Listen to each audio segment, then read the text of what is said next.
Les forces armées israéliennes tuent des journalistes.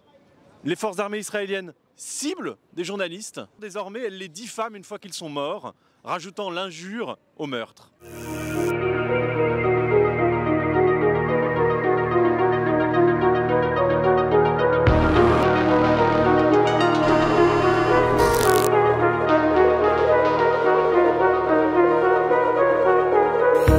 On est ici à Paris sur le parvis des droits de l'homme.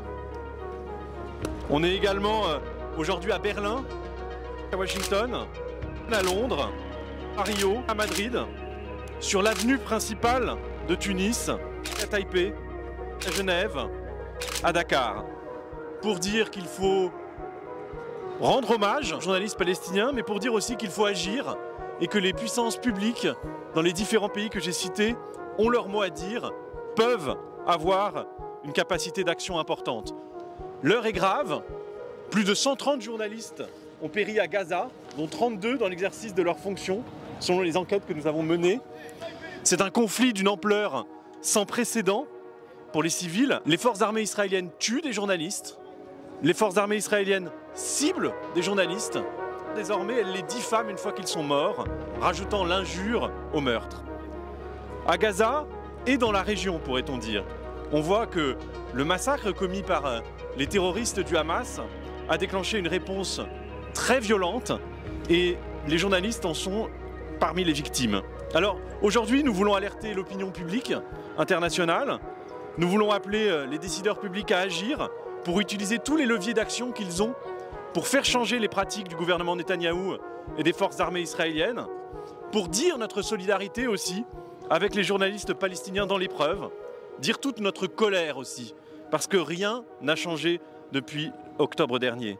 Où va-t-on? Demain au Liban, verra-t-on la reproduction des mêmes pratiques? À ce rythme-là, qui va pouvoir nous informer? Ce n'est pas seulement à propos des journalistes palestiniens ce qui se passe.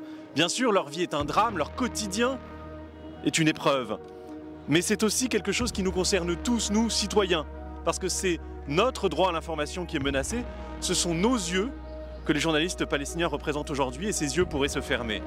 Alors RSF agit, nous avons déposé 4 plaintes devant la Cour pénale internationale, nous avons mené des enquêtes précises pour établir factuellement ce qui se produit, quels ciblages ont lieu. Nous avons débloqué jusqu'à 100 000 € d'aide avec notre partenaire Arige pour secourir 250 journalistes palestiniens. Nous avons ouvert un centre à Beyrouth et nous continuons un plaidoyer à haut niveau pour que des actions spécifiques soient entreprises par des États en utilisant tous les leviers possibles d'action.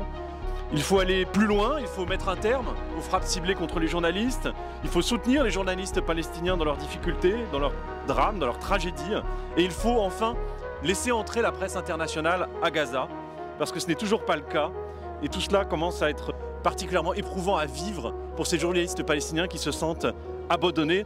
Et je crois que si nous voulons que notre monde ait un sens à leur égard, nous nous devons de faire en sorte que les choses changent. Je vous remercie.